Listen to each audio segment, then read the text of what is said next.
ఇచ్చిన మాట ప్రకారం సివిల్స్ కోచింగ్ స్కాలర్షిప్ అందించే విషయంలో కీలక ప్రకటన చేశారు ప్రభుత్వ చీఫ్ విప్ వినుకొండ ఎమ్మెల్యే జీవి ఆంజనేయులు. ఆసక్తి గల అభ్యర్థులందరికీ ఒక ప్రవేశ పరీక్ష నిర్వహించి ప్రతిభ ఆధారంగా 30 నెలల పాటు ఉచిత శిక్షణ అందించనున్నట్లు తెలిపారు. Doctor Lakshmaiah IAS academy coaching centre ఆధ్వర్యంలో ఈ కార్యక్రమం నిర్వహించబోతున్నామన్నారు. ఉద్యోగార్థులకు స్కాలర్షిప్ అందించే విషయంపై చీఫ్ విప్ జీవి ఆంజనేయులు విధి విధానాలను ఖరారు చేశారు. వినుకొండలో ఎస్సీలు, ఎస్టీలు, మైనారిటీ, బీసీ మహిళా అభ్యర్థుల్లో ప్రతిభ ఉన్న వారిని 10 మందిని ఎంపిక చేసి శివశక్తి ఫౌండేషన్ తరపున ఉచితంగా శిక్షణ ఇస్తామన్నారు.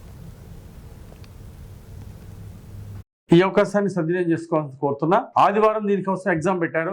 కురిచేడు రోడ్లోని సీతారాంపురం దగ్గర, ఐనవల్ దగ్గరలో ఉన్నటువంటి డాక్టర్ పారా లక్ష్మయ్య గారి ఐఏఎస్ సర్కిల్ బిల్డింగ్ లో ఎగ్జామ్ పెడతారు. ఆదివారం ఎగ్జామ్ కి అటెండ్ అవ్వాల్సిందిగా ఆసక్తి ఉన్నటువంటి, ఇంట్రెస్ట్ ఉన్నటువంటి ఆడబిడ్డలందరికీ ఈ సందర్భంగా తెలియజేస్తున్నాం. ఈ 30 నెలల కోచింగ్ ఎగ్జామ్ లో మంచి మార్కులు ఇచ్చిన వాళ్ళకి 10 మందికి రేపు సివిల్ ఎగ్జామ్స్, గ్రూప్ 1 ఎగ్జామ్స్ వాళ్ళు క్వాలిఫై అయ్యే విధంగా కావాల్సిన సపోర్ట్ ఇవ్వడం జరుగుతుంది. ఇక్కడ కోచింగ్ తీసుకున్నటువంటి వాళ్ళు సివిల్ సర్వీస్ పాస్ అవటము, గ్రూప్ 1 ఎగ్జామ్ పాస్ అవటం జరుగుతుంది. తప్పనిసరిగా ఈ అవకాశాన్ని సద్వినియోగం చేసుకోవాల్సిందిగా కోరుతున్నా. Thank you. 8639379369 8639379369 అనేటువంటి నెంబర్కి డాక్టర్ లక్ష్మయ్య ఐఏఎస్ అకాడమీ